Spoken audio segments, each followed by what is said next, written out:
classrooms with Italian kids that the way that they're teaching English here, it's not failing at all, but it's not teaching them how to have a conversation. Getting accepted to go to Italy, and when I went on that program, something kind of clicked for me that hadn't clicked for me before, which was I was pretty good. I think I had a natural talent kind of hidden underneath there to speak languages. Find some exercises that came from the world of improv, and I took them into class, and they worked out really well. I was able to get kids to have fun speaking to each other in English, which that's just it's the whole wow, that worked. Welcome to Expat Experts. Today I have a really special guest joining me in person.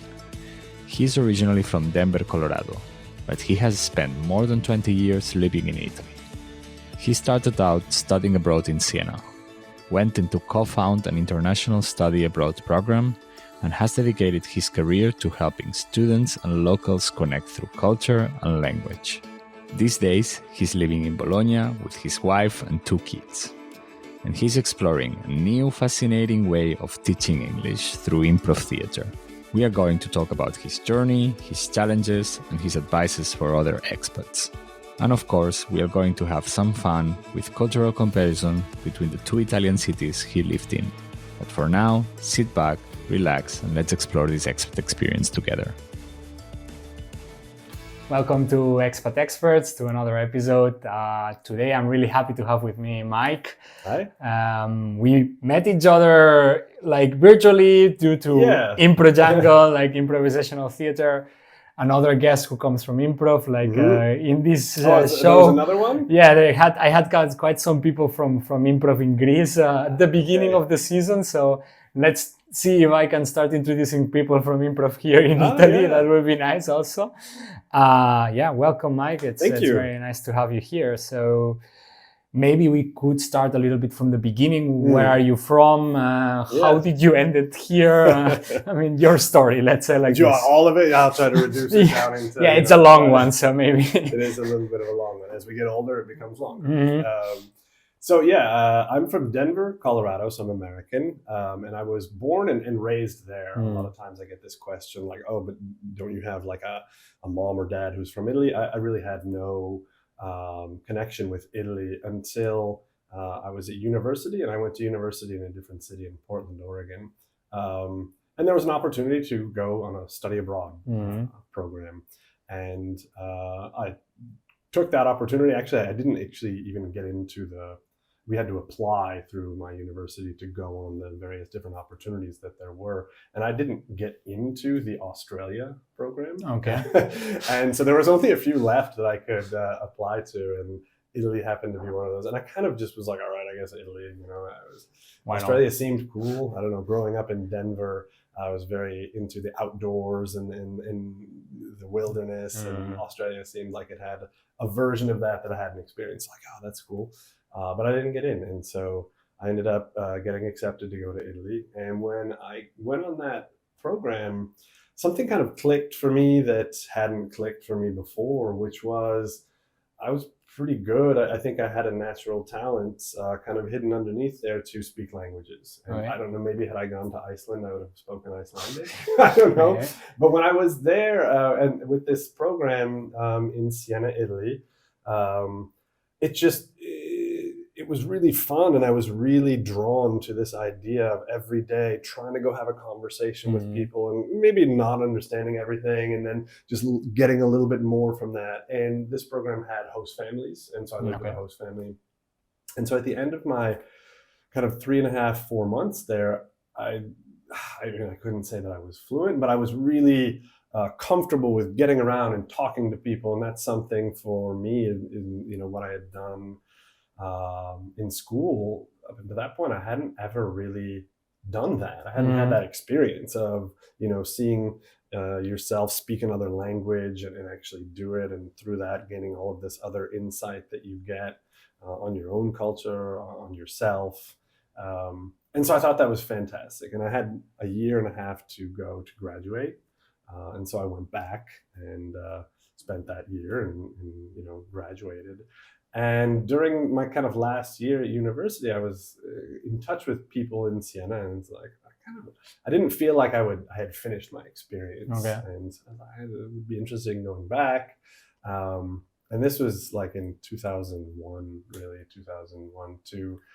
The world was a little bit of a different place. Yes. It was a little bit easier to be here with kind of less, I guess, legal status. You know, I wasn't necessarily illegal, but it was a little bit easier to find a way to be here as an American visa citizen without the process.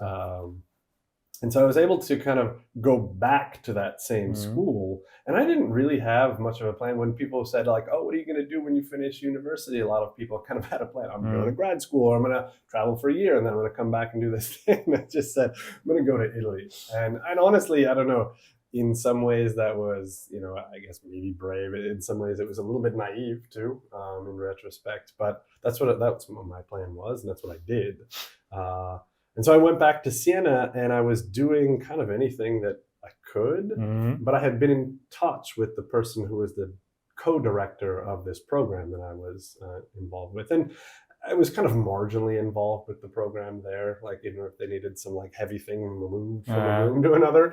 And then I was teaching English. That's kind of like a thing that you can just kind of find. And I'd always worked with kids when I was little, when I was younger, and found a job teaching English in kindergartens. Okay. And so back then I had the energy to do that. To deal with the kindergarten to deal with room, lots of little kindergartners. And it was fun, and I had a good time. And then kind of as things evolved, I created a closer relationship with this person who was the co-director. And she was really also into kind of creating a program that was very language immersive.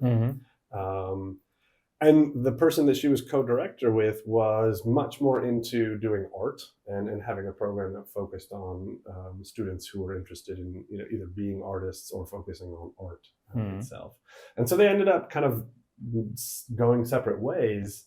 And this is in 2004. So I was also going back and forth, like working back in the summer in Denver, and then going back and seeing what I could do. And so in 2004, she wanted to create this school, and I was kind of in the right place at the right time to do that, be part of that, be part of this group that we created this school. And so that's what I did for about 16 years, up until 2020. Nice.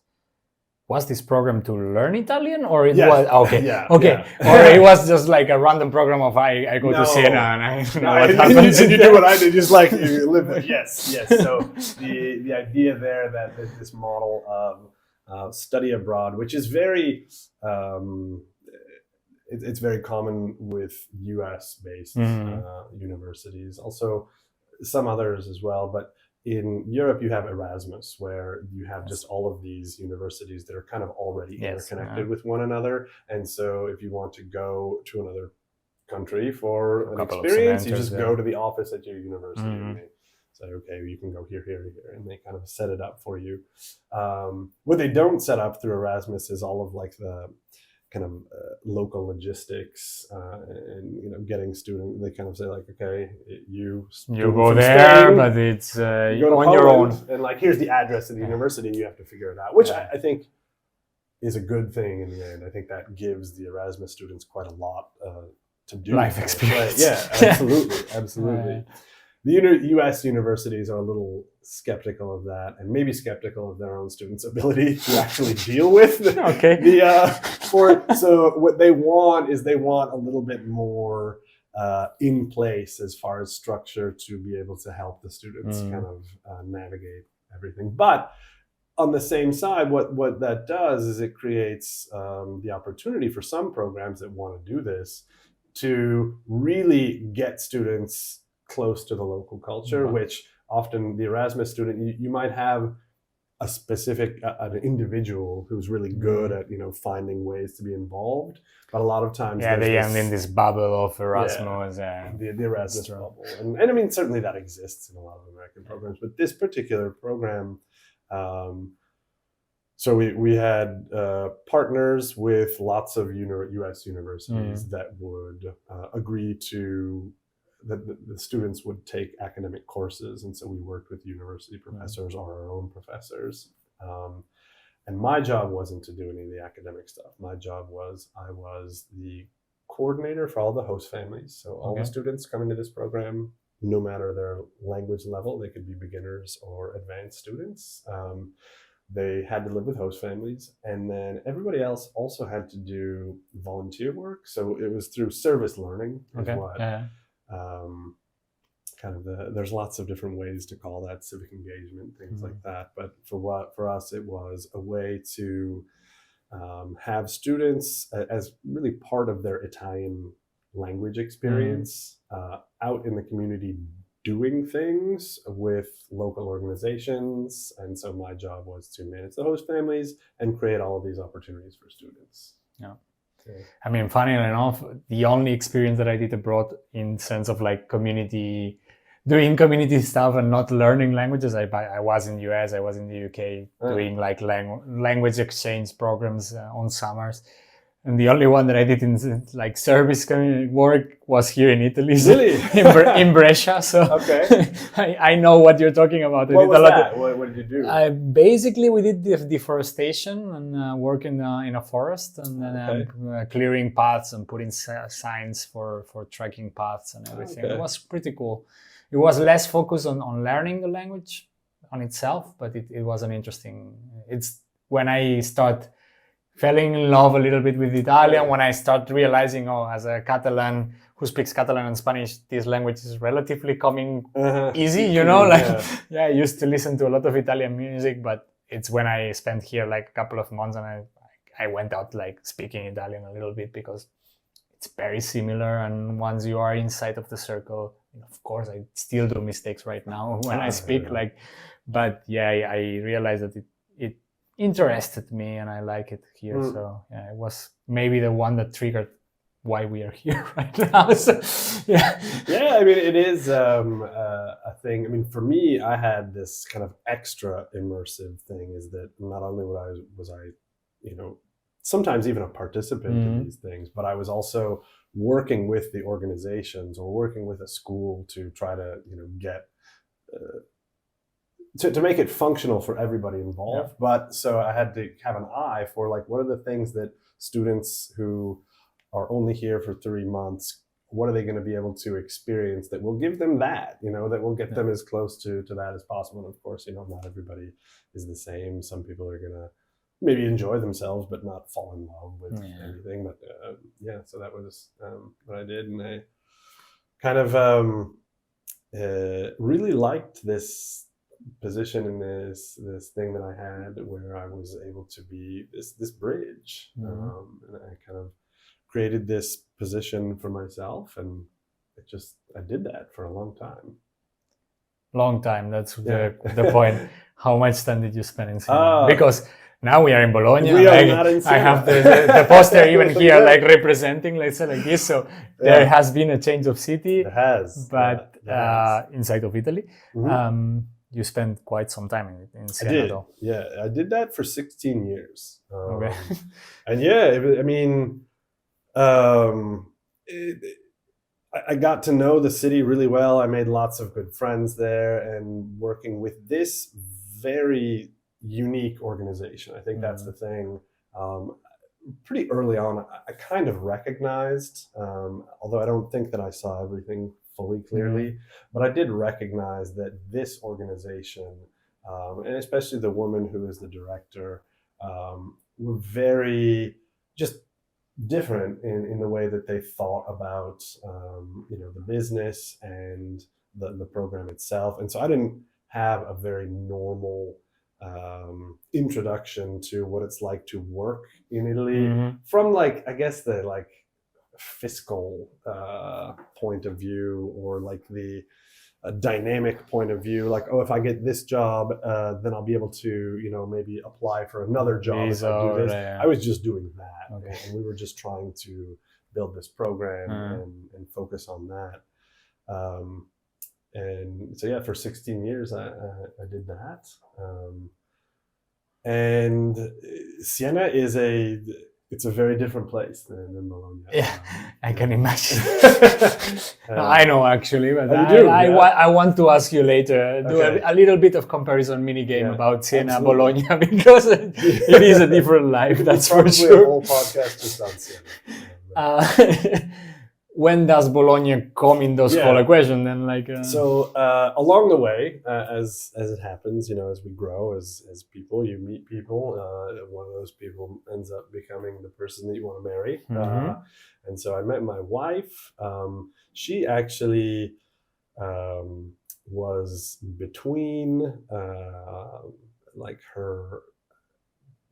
She was doing a master's program, and then between a master's and a PhD program, and she was just kind of looking for something to do. And actually, her father, who was a physics professor, had worked in Siena a little bit, and she's from Pisa. She grew up in Pisa, and so her father would sometimes commute to Siena, and he knew somebody who worked with the program that I was working with, and he said, "Oh, you should go talk to these guys. If you're just looking for something in the interim, you could teach Italian for them." And so she ended up doing that. Okay. But she is quite a remarkable person and quite ambitious. And so that was never going to be her thing, is just to be an Italian teacher. She's now a professor of linguistics at the University of Bologna. She won an ERC, which is a massive European funded grant. And she works on, I don't know how to call it, abstract concepts. So how our minds kind of create abstract concepts through language, and then what that does to language, and so all of that. But before she got to all of that, we met in the school where I was, and we got along great, and started dating, and then that led to our relationship, and we got married in 2012, and shortly after that, she had kind of found some other things that she was interested in. She got a PhD actually while we were in Siena, but from Torino, and she was mostly doing it from a distance, and had to be in Torino every now and then. And then she found an opportunity to work in Amsterdam. And when that happened, that was 2014, and we had this wonderful kind of 2 years where we had a son who was just a baby, and he was in daycare in Amsterdam. So we got to experience the city of Amsterdam. And I was doing this kind of weird thing. Every month I was up in Amsterdam for at least 1, if not 2 weeks. From Little Siena, from my American point of view, Little Siena, going up to Amsterdam, doing Amsterdam for a little while, and then coming back and working. And it was an amazing experience. It was 2 years, and we kind of left a little piece of our heart in Amsterdam. But we knew that she only had 2 years in Amsterdam.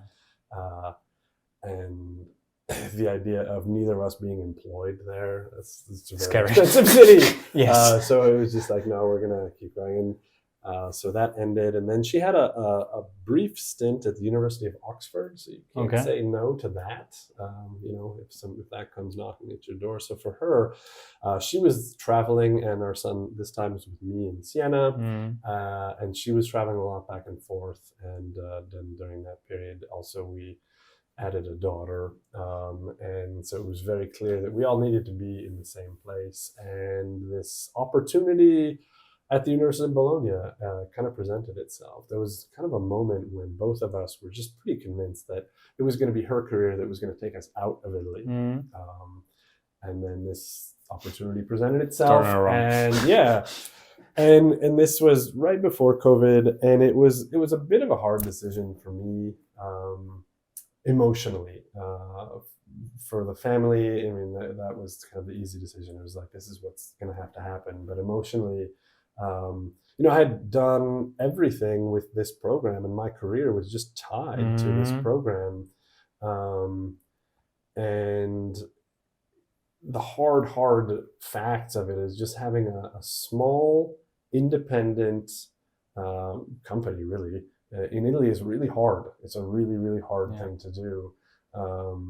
And just looking at the simple math of the situation, if we as a family need to be together, she's going to have an incredible opportunity at a great university in a city that we both knew and liked. And so the idea was that I was going to be a little bit more connected to the school, but not be the person there all the time. And I really do miss working with students all the time, because that's something that I think I was good at, but also, I mean, it's what I knew how to do. And so I was going to move towards maybe let's do some more marketing, let's do some more things like that. But then as soon as we kind of made that decision, the world just kind of fell apart. And so that program, everybody with it just kind of had to go into some kind of like odd state of hibernation. Of course. No students to come. And so I moved to another city with that, and really I hit a bit of a wall, which was that, and here's where it goes back to that initial idea of like, what are you going to do after college? I'm going to move to Italy. Like, well, what do you do? That's all right. I'm just going to, and I created all this stuff and was working with people and doing all kinds of things. And in a place like Siena, you know everybody. And outside of that context, my resume had not followed basically the normal steps that a clear people path take, especially in Italy where things are very kind of structured, and a little less dynamic, I think, in the US, which is a lot mentally of still where I am often when I'm thinking about things and reasoning about things. It's a little bit easier to just switch, like, oh, I've pivoted from this and now I'm going to do something different. And it's, I think employers also appreciate that a little more there. And maybe it's not that they don't appreciate that here, it's that it's just harder to do. And so I kind of found myself with like, okay. And what now? No? Yeah, so I was teaching English, back to teaching English. And I was working with some of these like English language schools that exist. And they're like, can you work with kids? And I was like, oh, really? Yeah. Yes. Like I was doing that when I know how to do it, but the energy, and I have my own 16 years later. Wow, that was rough. And, I was like, like doing these classes where you're teaching like little kids after school because their parents want them to do it, and they're not, they're not in the mood. Yeah, of course. And so thankfully, I did find something that was able to keep me a little bit in the study abroad. So I also have this other job now with it. I do mostly online, so I do miss the student contact, but it's an organization that hires media experts. And so one of them actually did a podcast this summer in London. They hire professors who are media experts to take students from the US, although it's open to anybody, but it's usually through US schools, to take them abroad during the summertime to do a short, these experiences where they are either journalists or one of them focuses on PR and marketing, but they go out and they are in a foreign context. They're actually doing stories and projects. And so my job with them is I help these professors just do the logistics of their projects. And one of them actually is in Bologna because of me. And so I was able to work with the students. Cool. So you regain a little bit of the contact. Yeah, that's nice. But I did, with the group in Siena, I'm still in touch with them and collaborate with them, but it's just not, unfortunately, the kind of organization that was able to branch out when I needed it to branch out and do anything. So life. I think a lot of people had this, like COVID really truncated a lot of moments. Like it did. What was it like for you? I mean, were you here or? No, we were in Germany, and then in the last year, it's when we moved to Greece, but it was already without the quarantine and without anything. To be honest, in Germany, I mean, yes, we were working from home. I had the lucky part that I was already kind of working from home, so I've been working from home for a long time. Didn't change much. Maybe classes for people. At the end, it's just like maybe I spent even more hours working than I should have. This is also what happens when you don't have anything else to do than working.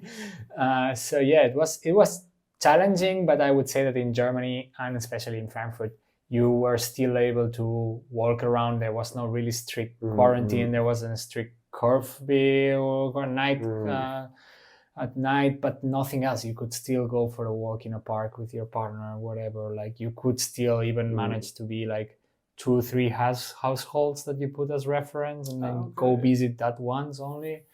So yeah, it was difficult in a lot of senses. I think mentally for everyone. Stop everything. No, I'm a person that I'm very social and I love going to have a drink or like, I don't know, like go to see some theater, something, I don't know, sports, everything, and then suddenly everything of that disappears 100%. But yeah, it was interesting times, to put it that way. I mean, we all lived our like own version of this personal nightmare, you know. I mean, there's like somebody like you who wants to just go out and do things and just can't, and then we were just stuck at home with kids, that's the other one, and also then trying to work online, and I was there was a moment and this is when we were already here because it kind of like spanned. We started COVID out in Siena and then ended it here in Bologna, but there was one time when I was teaching kids my own kids' age online with my own kids at home running around. It's like this is awful. This is it's an awkward situation, that's for sure.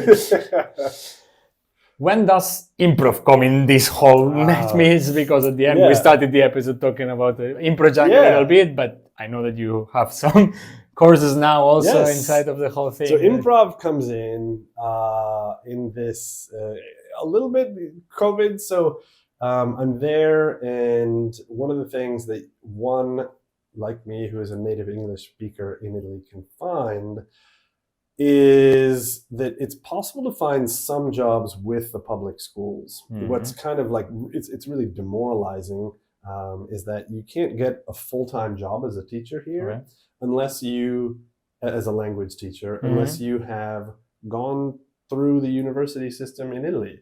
Okay. Which what that does is it means that all of the teachers who are teaching English are all Italian. And so their levels vary greatly with their ability to actually, speak or not. And so you get a lot of teachers whose heart is in the right place, but they don't really speak English very well, or people whose heart even isn't in the right place, and they're just like, well, whatever, this is the best job I can get, and sure, I guess I have to teach English, I don't really speak it, but there you go. And what that then creates is this smaller opportunity, recognized pretty much by the Ministry of Education, that they put in funding for language experts to come in and kind of right the ship a little bit, because the kids aren't able to have constant exposure to anybody who speaks the language. Or it's a mother tongue, like it's not the... So you have, all of these other tons of language schools that exist. I mean, there aren't geography schools or math schools, elsewhere, but there's tons of language schools, especially focusing on, mostly Spanish and English.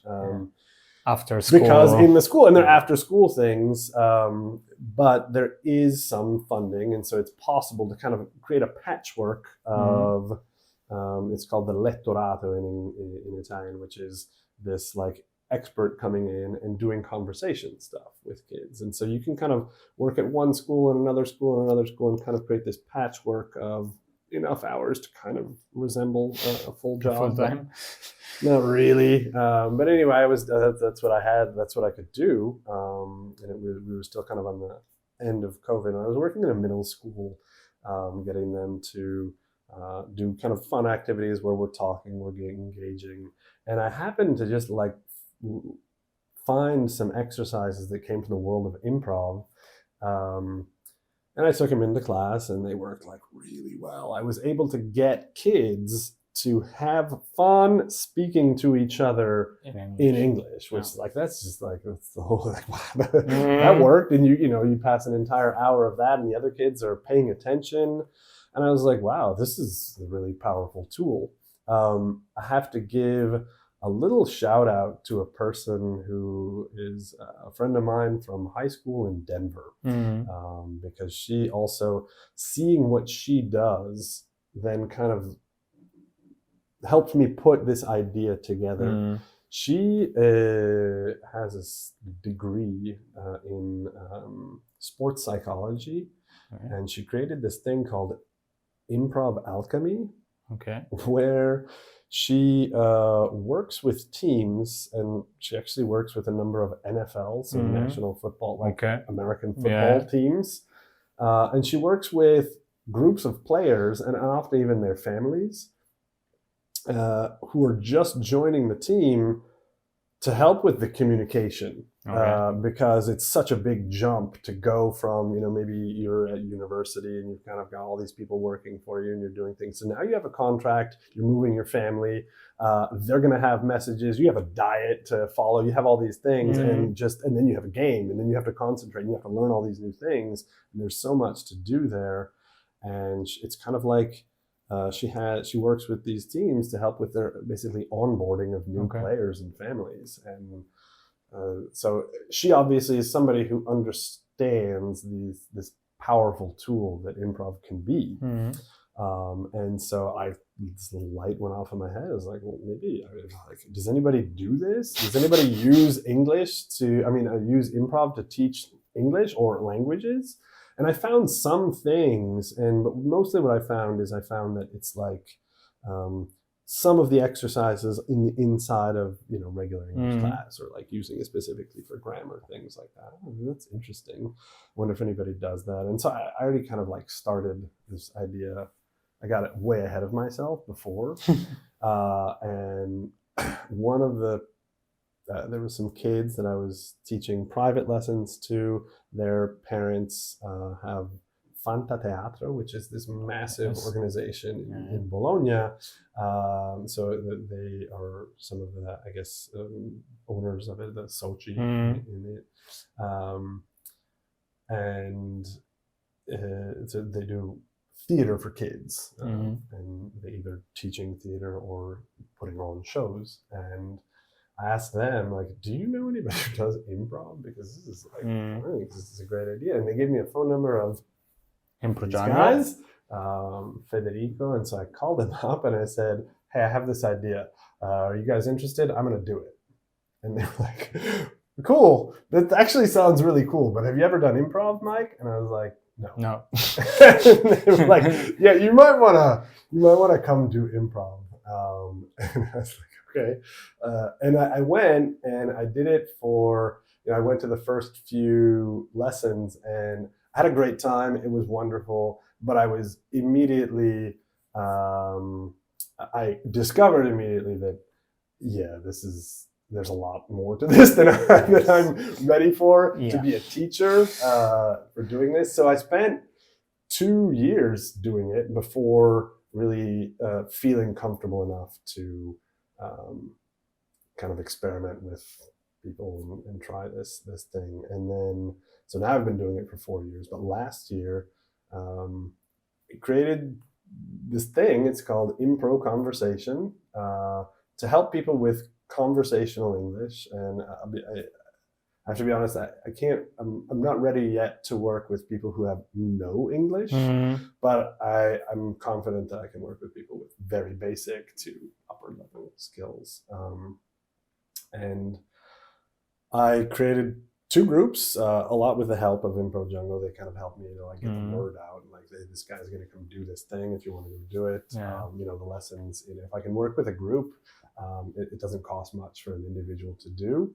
And so I told these 2 groups of people that were willing to come be my experiments, like, hey, I'm going to do these things and every week is going to be a new experiment. But I had kind of created like the structure of how at least an 8-week lesson, an 8-week course could work. And, as I went, I made adjustments and things, but it's amazing. Really, I'm still amazed. And I think that there's a lot to do to develop a lot of things. But it really is.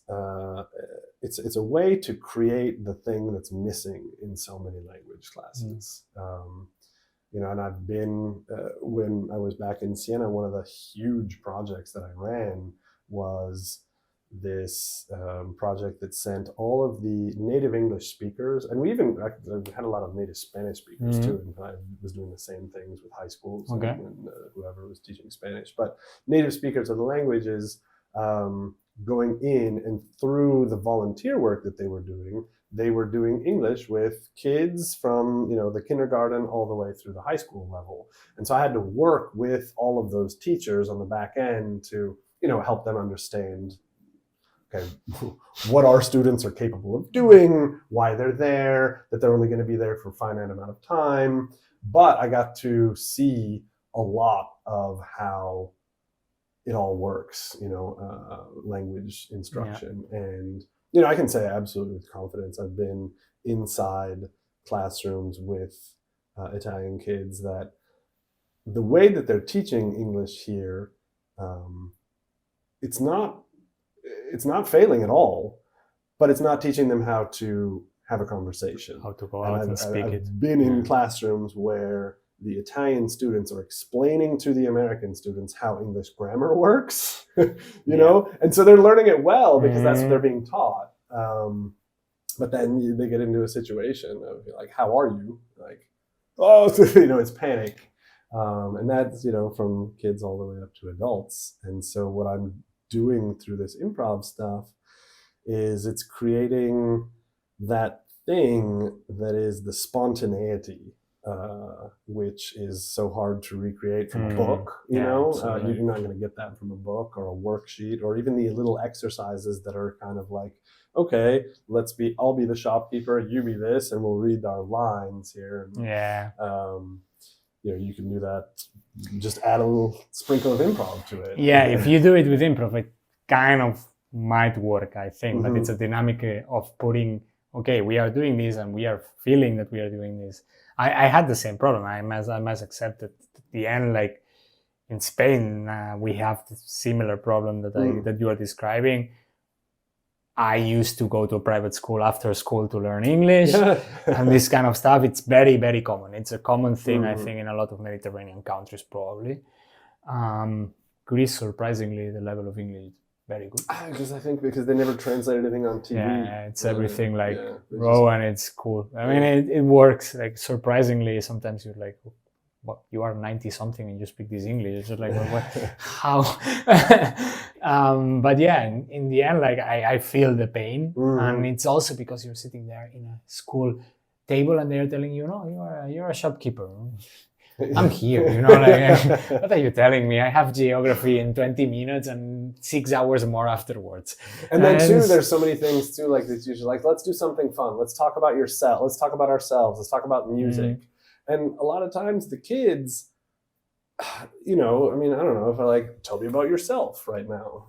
What do I want to tell you right now? And we're like, let's talk about music. Which music do you like? Well, maybe some of the music that they're listening to isn't even appropriate for school, so they're hesitant to even talk about it, or they're not going to talk about it in front of the other kids because they're worried about, their image. Yeah. And so I think a lot of those things often that are supposed to be fun kind of fall flat because the students aren't willing to do that. With the improv stuff, and actually was able to go back into the middle school that I was working at, where kind of these ideas started happening, and I told them that I would only come back if they would let me experiment with these things, and they let me do it. And what you get is you get to pretend, so you get to imagine, and that takes a little bit of work, but that's how we all did it when we were kids, and learning our native languages. So I have my own children are bilingual, and they my son is now in the middle school, so he knows a little bit more about grammar, but my daughter is 6. She doesn't know the grammar. What she's done is she's seen me say things, and then she plays the role of herself in this little thing that we're doing, and she says things wrong all the time. She doesn't know what she's saying, and then she kind of learns the right places to put them, and she can kind of amplify her role a little bit, and then she's having these little conversations, with her toys, and talking about things, and so with the improv stuff, I'm able to recreate the spontaneity, but also this very natural way of how we interacted with languages. And I'm not telling, oh no, that's not how you say that. Maybe I'm taking notes, and then afterwards, after like an exercise, I'll write on the board and say like these things, or it's better to say it like this in English. Or if somebody needs a word really quick, I'll give them a word so that they can proceed with the exercise or scene that they're doing. But we get to play. I mean, it's just playing, and it's powerful though. It's really powerful. Makes sense. I mean, come on. I'm learning Italian by doing improv right now. So I mean, I had already a basic level, but being honest, I'm 31 and I don't know grammar of my own languages. So I'm also this listen by and do by listen. So, how is it to be? Because I mean, for me, my Italian level when I started doing improv, and I'm doing Italian as well. Although sometimes, just as a fun thing, it's mostly fun for me because I'll surprise my partner and just.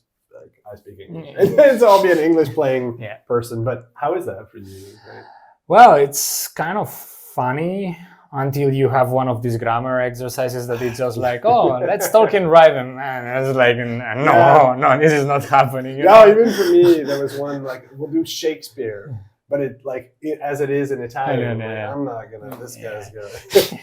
Exactly. And sometimes some references, of course, they just put some very common person who everyone knows in Italy. I'm just like, okay, I pretend that I know who this person are by references that you're putting in the table, but I have no idea who are you talking about. Which is, I mean, that's how a child lives. But exactly. But at the same time, I think the audience, especially when an improv group and whatever, and they already present you, this is Mark from Barcelona and whatever. They are already presenting you in a way of like, okay.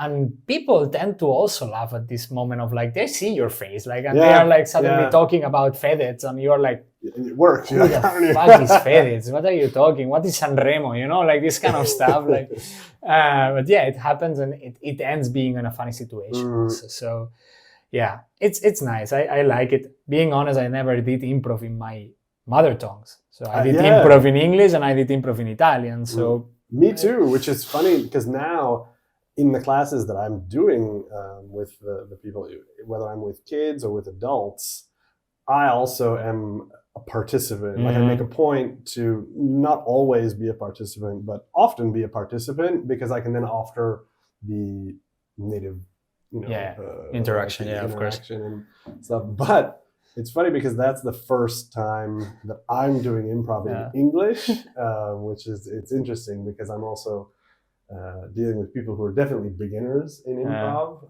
and in the courses that I'm doing, I'm not, at least for now, I don't have groups that have the goal of doing a performance. It's just within our class. But it's funny because my improv is mostly been done in Italian, which is weird. Nice. I would say before we jump to a little bit of a mini game that I prepared for the episode, what would be the tip that you would give from your experience here in Italy? I mean, for me, it's language. I mean, that's just that's something that's the thing that's just opened all the doors for me. And then, so like, what do you do? Like, just learn the language. Like, how do you do it? So, going to all of my experience and all of the things that I've done, you have to kind of get down and be with people. Things like, Duolingo, even all the AI stuff that exists now to have a conversation with AI, it still isn't going to give you the things that being in the same place with other people will give you, So, I mean, my tip is always just go do something. And, from my previous experience in Siena, often one of the easiest things to go do is to go find something that is like a volunteer group, Sometimes that's a little bit hard to find the network to be able to get into that. But look hard for that kind of thing. And So going and doing things in places with other people needs to be your that's your engine for learning the language. And it's hard. I mean, it's like, it's more, I think it's more emotionally challenging, to break those barriers of like, I gotta get out and go do something and be in a situation where I'm a little bit vulnerable because I don't know what everybody's talking about. But if you want to get to the point where you do know what everybody's talking about, you got to pass that. You got to get through it. Absolutely. And the sooner one's able to do that, the better. So, yeah, that's like it was like 3 tips in one. Sounds perfect. Guys, learn languages. Come on. You got to learn the language. You got to do it. And you got to do it with other humans too. I'm big on, like, sure, there's a lot of wonderful online resources, but if you want to be better at speaking a language with other humans, you got to do it with other humans. I agree. Hey there, everyone. I hope you're enjoying this episode so far. Remember that the best way to stay tuned with the latest episodes of the podcast is by clicking on subscribe in YouTube and in your favorite audio platform. For extra content and information, follow, like, and comment on our social media and visit our website, expatexpertspodcast.com. Thank you for supporting our podcast, and let's continue with the episode. All right, so what I prepared a little bit is, I call this the mini game section, but at the end it's just like a more fast-paced question-based, let's say like this. And the first one that I prepared a little bit is to know and learn a little bit more about what we're talking, the differences between Siena and Bologna and the different styles of life, because also a lot of people who wants to come to Italy have this conception of all Italy looks the same, and life in Italy it's a dolce vita, go from south to north and you will see that nothing is not even close remotely to be similar. The idea of Italy itself as being this kind of unified place is questionable. Maybe let's start with simple questions. Let's say like this, food-wise. Pici pasta in Siena or tagliatelle e ragù Bologna? Man, it's hard because with these kind of questions, like I always want both. I don't know. One plate of each. Yeah, I'll just have both. And I'm a pretty big guy. I can probably even end up eating both of those. I don't know if I have to go with one. Maybe I'll go with the pici because I think it's a little bit more unique. And the Bolognese pasta is pretty ubiquitous at this point. And I think that pici is not something you're going to find elsewhere. You'll be able to find a decent plate of, tagliatelle outside of Bologna. Yeah. Even though the people in Bologna will tell you that that's not true, but it's true. Should have used the cotoletta, probably. Let's switch to drinks, maybe. Good Chianti or good Lambrusco? Yeah, I mean, like I have my opinion, but there are, like wine is it's a product that is so tied to the earth that the grapes are growing in, and some of that earth is better for grapes, and it's better in Siena and around Siena, and so the wine in Siena. However, I can say that what it does, though, is it creates a situation where buying that wine, it's just more expensive as well. And so there are wines that are not like really simple wines. It's impossible for the producers to just have like a nice €3 bottle of wine in the Tuscany area because they can't waste their time with that. Whereas here you come and there's like a little white wine called Pignoletto, which really is like it's a $3 bottle and it's not awful, whereas I think that, but I mean, if you're going to give me a wine, I'll go with things from Tuscany. Yeah, makes sense. I mean, funnily enough, to be honest, like we went to Chianti not so long ago. We did a wine tasting.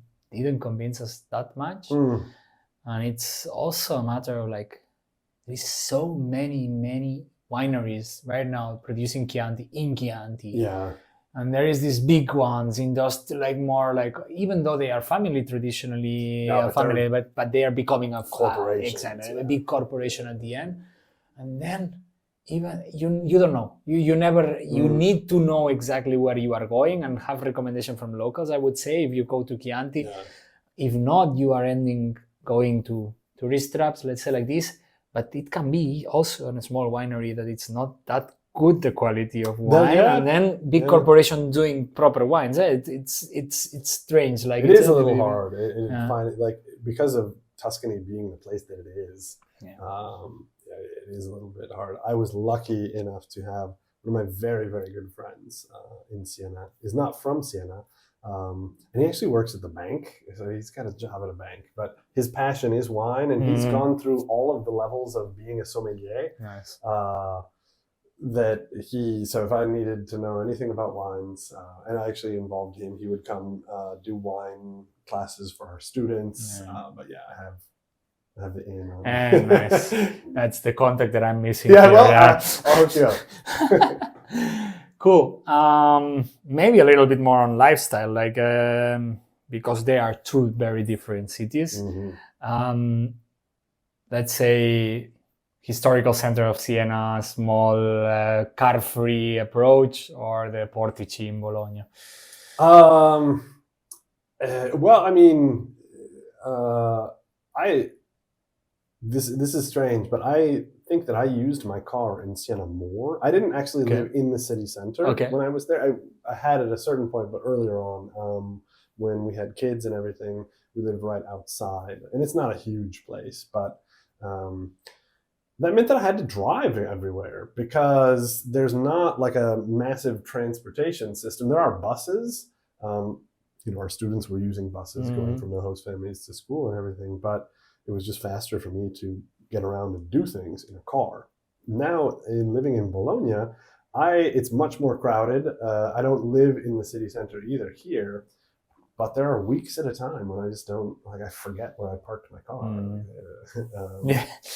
So yeah, I don't know, but I think the big difference is culturally. I mean, it's night and day, but it's night and day for anywhere with Siena and anywhere else in Italy. And really, Siena is an incredibly unique place, and its uniqueness is both its wonderful thing and it's the thing that makes everybody just fed up and crazy with it. So they have been. It's very reductive to say that they play a game.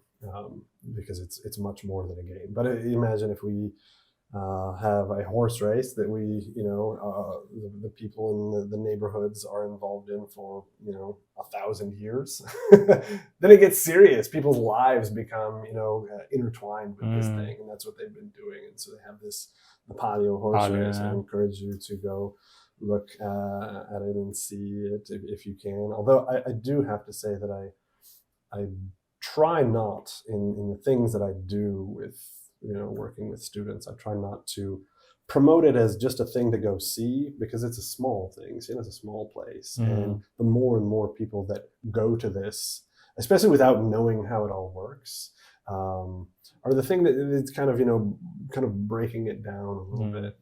But anyway, they've been doing this horse race for, as it is right now, for at least 500 years. Before that, there was evolutions that came before it for like 1,000 years. And the people are passionate about that. That is what they're doing. That is the thing that dictates life there. And not everybody is 100% in on it. There's a lot of people who, have other jobs and do other things. But you need to understand this code that kind of defines everything in order to be able to interact with people. And you have to meet the locals on their level. And when you do, you can find that people are quite open, but you do have to meet people on their level.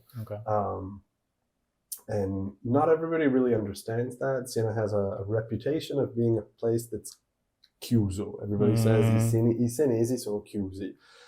Sure, but they're open when you reach them on their level. And then when you reach them on their level, then you can also kind of show them your level, and they're interested in that.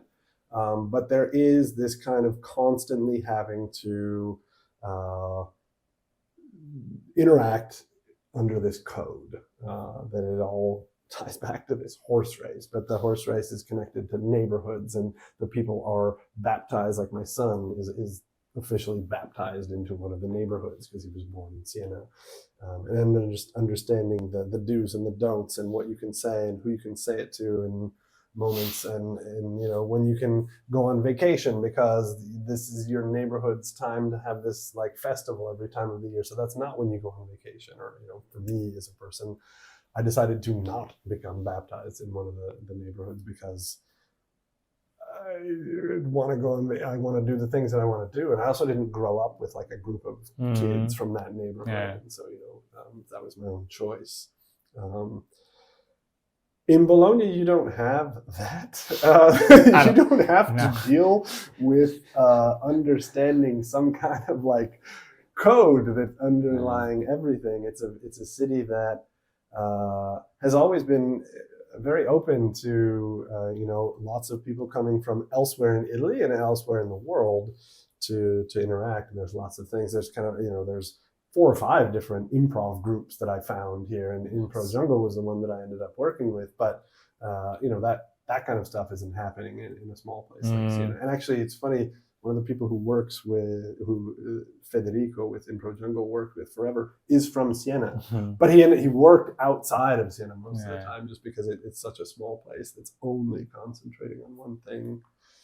So it's refreshing in Bologna often to just have regular conversations with people who are coming from a lot of different backgrounds and immediately kind of melding. Whereas being the anomaly, I was often the anomaly in so many situations, and Siena, and I got used to that. But it's yeah, sounds like you are like the spot in the middle of the harmony, in Siena, and then here everyone is in the spot in its own way. I feel like it's in a Bologna in itself. It's a special case also. Like I think it's by far one of the most leftist cities. More like diverse also. You don't see the same people going in the streets. You see even like this idea of culture tribes that we used to have in the 90s that doesn't exist anymore. Here in Bologna, you still find this guy looks more like a skater type. This guy is more like in a emo style, like whatever. And you see the people still dressing as they want or a little bit like that. It's curious. It's a funny place. Yeah, definitely when my wife got the opportunity here, maybe I don't know, had she got that same opportunity elsewhere, we might not have taken it immediately. But Bologna was a place. We like the things that you're saying. We knew that about this city, and that it's a great place to go. It actually is. There's a sisterhood situation with the city of Portland, Oregon, in the US, where I went to university. Okay. And that is a place that it's just kind of has the fame of being a place that's so open that you have to be weird. Like you have to be doing something weird in order to be accepted in a place like Portland. And I think that Bologna is not maybe quite as extreme, but has a little arriving there. Okay. Also, like talking a little bit about this and the culture involved about it, it's also university related, like Erasmus students, people coming and going for studies, going out, like having a drink.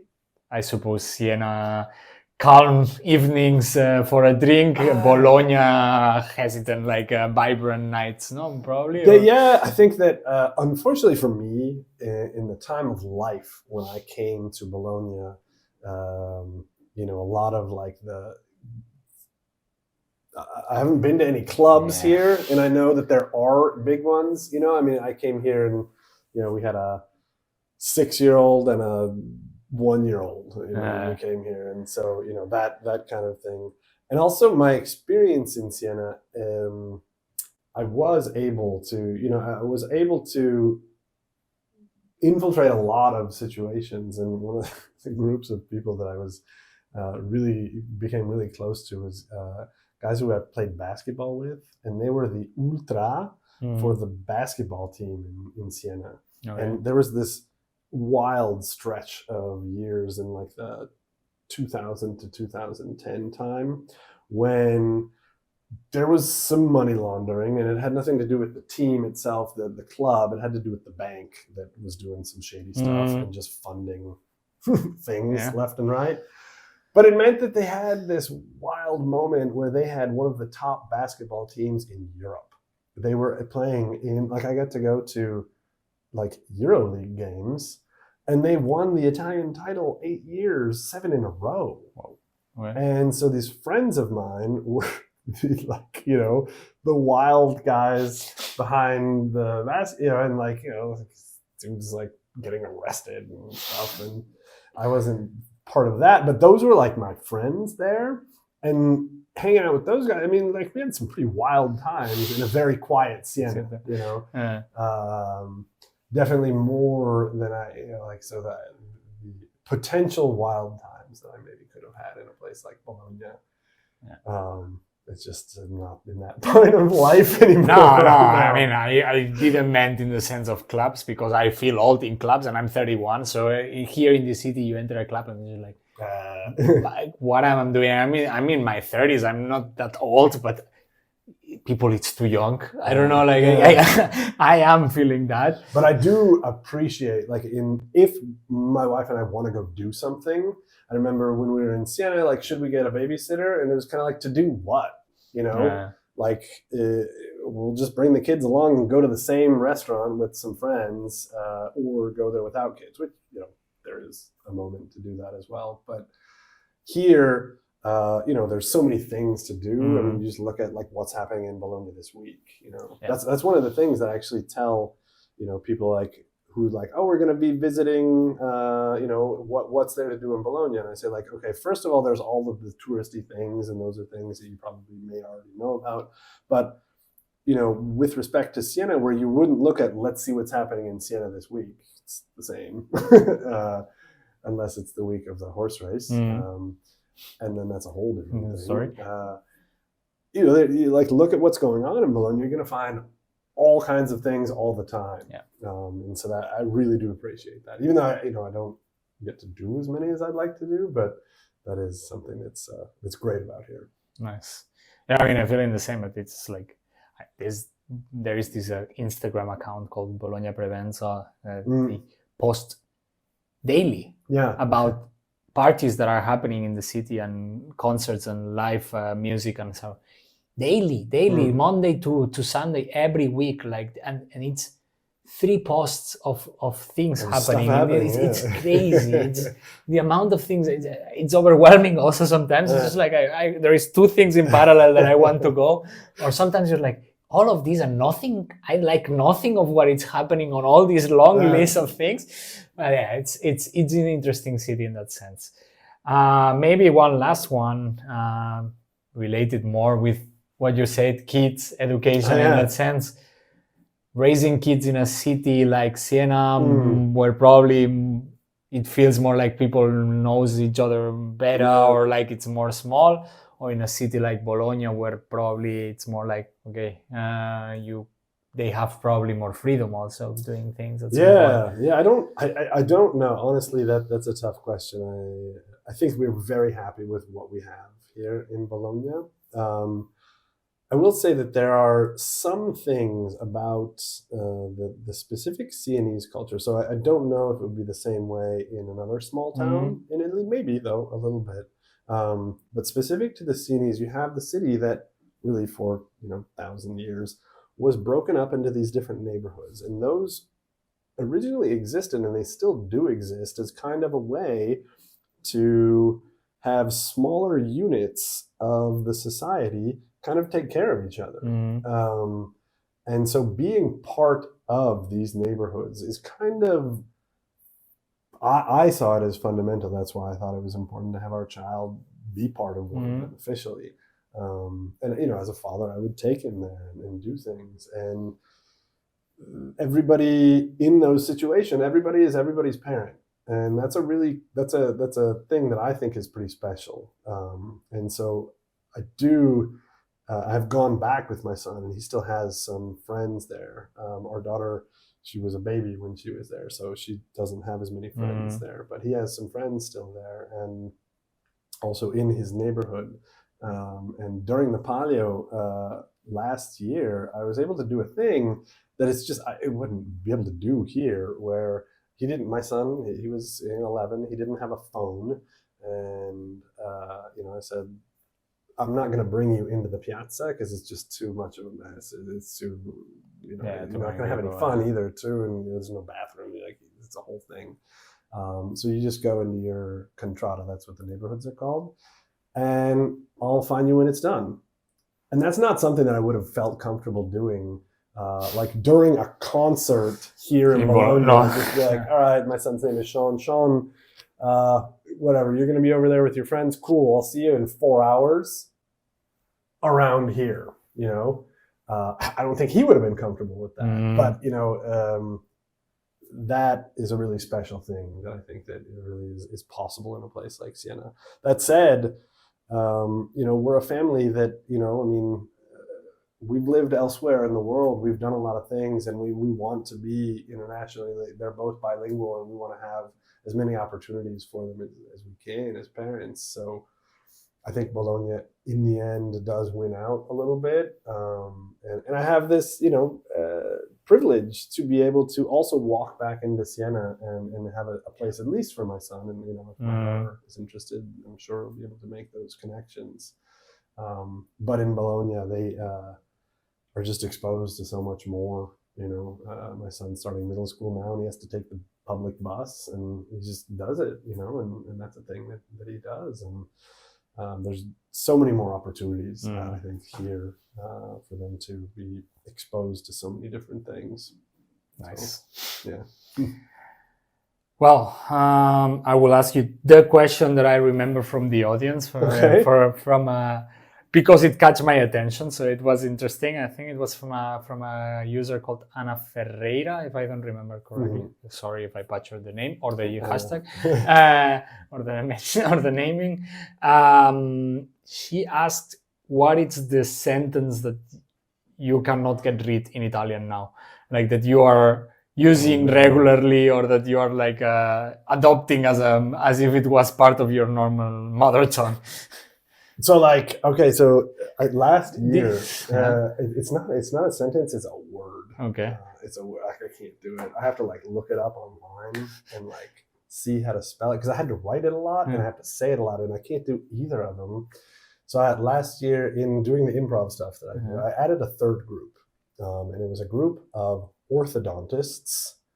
I know, it was a totally weird thing.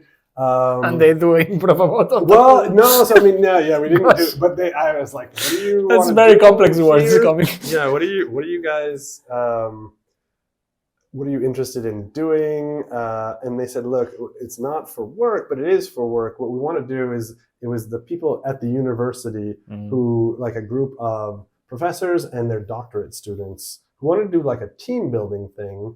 And they, basically they understood that when they go to conferences or host international people, they present everything fine in English. So they do all their work a lot of times in English, but then it comes to the social dinner or the activities and stuff, and they're like, and so they just wanted to feel more comfortable. The word orthodontist in Italian is odontoiatra. Odontoiatra? I can't do it. I can't spell it every time. I can't. Odontoiatra. Odontoiatra. Now that I'm practicing it, I can do it, sure, but ask me in 10 minutes and it's gonna be odontoiatra. And then spelling, and I have to Google it. Am I spelling this right now? How many O's and I's? And but yeah, I don't. Is there a sentence that doesn't work? A sentence word. I don't know why I use minchia for everything. It doesn't make any sense because I'm not even speaking Italian from the south. So I yell at people in the mild road rage that I may have. That's all in Italian now. Even when I go back to America, I'm still shouting malakas in Greek, insulting in Greek. Something that works especially really well when driving. It's crazy, but I don't do it often. But when it happens, somebody cross the car, exactly. It comes with Greek words. I'm saying in Italian. Happens. Cool. So before closing a little bit the episode, I would say first of all, we talk a lot about what you're doing, Yeah. but maybe where people can find you, where where they can find the conversation groups that you're having right now. What are the projects that are coming soon? Well, yeah, I mean, I'd love. So right now, I'm doing English through improv for people who want to better their English. I would love to do the same thing in Italian, and then also maybe work with somebody else who might want to do the same thing in another language. It's not even me doing it. You know, I'd like to be a resource also for teachers. So that's one of the things that I just had a little article published in like an educational resource website.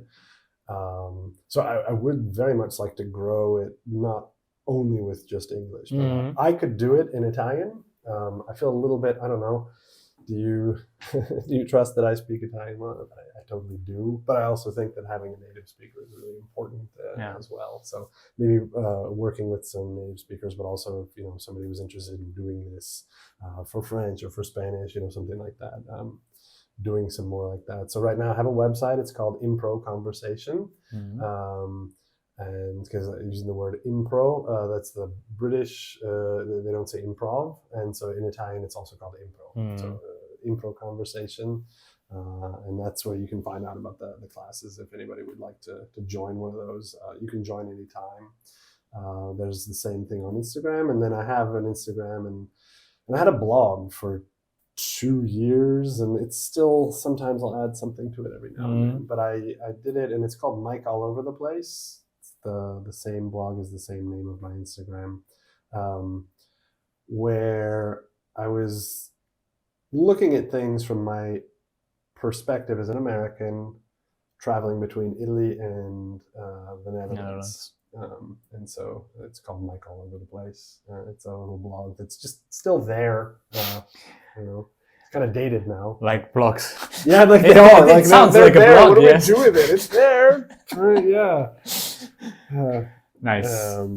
And yeah, other than that, I mean, I have an email and a phone, but let's skip that for deeper contact. Unfortunately, I feel very old school, and it's like I don't have TikTok, and I haven't done as much as I'd like with Instagram or Facebook for the improv conversation stuff, but they exist. I mean, right now it's at least. I mean, if it's a point of contact, like as always, the links are in the description of the episode. Yeah. So if you're interested and you are here in Bologna to take the opportunity to improve your English and in a conversation way, that it's not the standard of putting yourself in front of a book.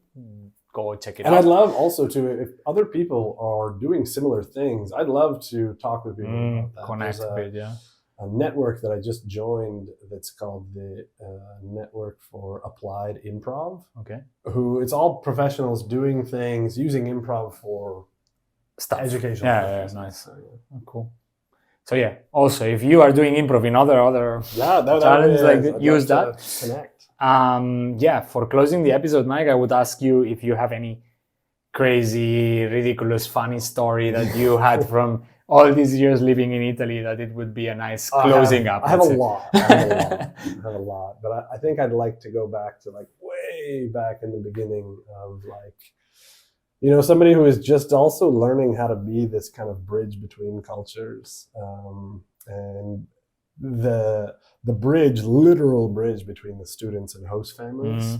Working with host families is just this window into everybody's lives that is wild. I mean, you're literally in their house sometimes, and you're trying to mediate situations where people are just not understanding each other. And so this is pretty early on in my experience with CIS. The program in Siena is called CIS, Intercultural Study Abroad. So way early on into that, we had a student who was going to be volunteering with the local ambulances.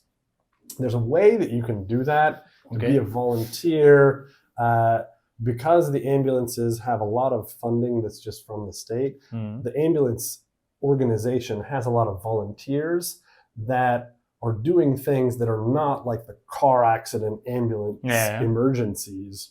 They're also managing a lot of things like taking elderly people from their home to the hospital and back for an appointment. Yeah. And you can schedule those things. Mm-hmm. So all the people doing that are all volunteers. And so that was one of the things that our students could go do to be involved. And so there was a student who had to go to one of the mandatory training sessions, and those are happening like right at the beginning of the program. Like, okay, here are all the opportunities for the volunteer stuff, for the service stuff. Sign up for them, and you go to them. So these students are there for they've been there for like a week or two, and they're already kind of going to these things. And there was a guy who was able to do these training sessions just for our students. Okay. Or also for other foreign students as well, but we would set them up. And so this student was there. She was doing the training session, and she fainted, right? So she fell on the floor. Huh. Well, it's perfect though. You got all these people who work for the ambulance organization, so they send her to the hospital. And it was just probably maybe she was starting to get like a virus or something. So it was a whole combination of things. She was fine. There was no problem with it. So it was early on. The director of the program and myself went up to the hospital to go pick her up after they told us, we sent your student to the hospital. Like, okay, we'll go get her and we'll take her back to the host family. And so this is where it becomes just a situation. This particularly host family was a wonderful woman. She was older, as often is the case. You have a lot of elderly people who, maybe their kids don't live at home anymore and they have extra space and they love cooking for people and that's what they've done their whole life. And so great, have a student come in. And that's what she was. So she was probably in her late 70s. And she also had, unfortunately, she had a stroke. And so kind of one part of her face didn't work well. Also her eye was mostly shut, and so she didn't see as well. And so we by the time we bring this student up to the house, it's probably like 10 at night. They'd taken her to the hospital and gone over everything, then let her go. And so it was pretty late. And even though it was late, as this Italian woman, these are the people that she works with. And, in her world, you don't have people come to your house and not offer them anything. And we've tried to refuse, but it's this back and forth, like, no, we're okay. No, please come in. And so she made us all come into the house to have some tea. And the director and I, we just wanted to get back home. This poor student just fainted. She wanted to just lie down. But anyway, there we all are, having sat down on the couch to be forced some tea by this woman who's kind of running around in the kitchen getting things together. Meanwhile, on the TV, and it's obvious to all of us that she has no idea that the TV is on and what's on it. She has a huge TV, and this is in a time that's not too long ago, but long enough ago when you had a lot of local public access channels, right? And at 10 o'clock at night, they're showing some stuff that's a little bit questionable. So it's basically a soft porn. And this woman, I know this woman, I trust that she is not staying up at night watching porn with her students. She just basically, she lives alone, and for her the television is a thing that keeps her company. But there we are, all three of us, the director, the student, and myself, sitting on the couch while this woman is there with this, essentially it's a soft porn in front of us. And the student, and I kind of, and the director, she's somebody who is just kind of just embarrassed in situations like this. So she's just looking at the ground like that. And the student, she's embarrassed because she fainted and we had to go get her at the hospital. And, she's like that. And I kind of had to look at her. I'm like, I don't think that your host mom watches porn, okay? I just need to say that right now. I don't think that's anything you need to worry about. I think that's just on the TV right now. And that's not something that she's into, okay? So if you're worried about that. And then she came in, gave us the tea, and we all sat there and had a conversation as the movie went on. Oh, gosh. There were so many things all happening at one time, and my job was to make everybody feel comfortable in an extremely uncomfortable situation. Nice. Well, I wasn't expecting that, but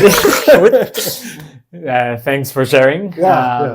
Mike, it has been a great pleasure having you in, and finally redoing this live and with human beings, not in front of a screen. So yeah, thanks a lot for joining and for explaining your experience and the job that you're doing.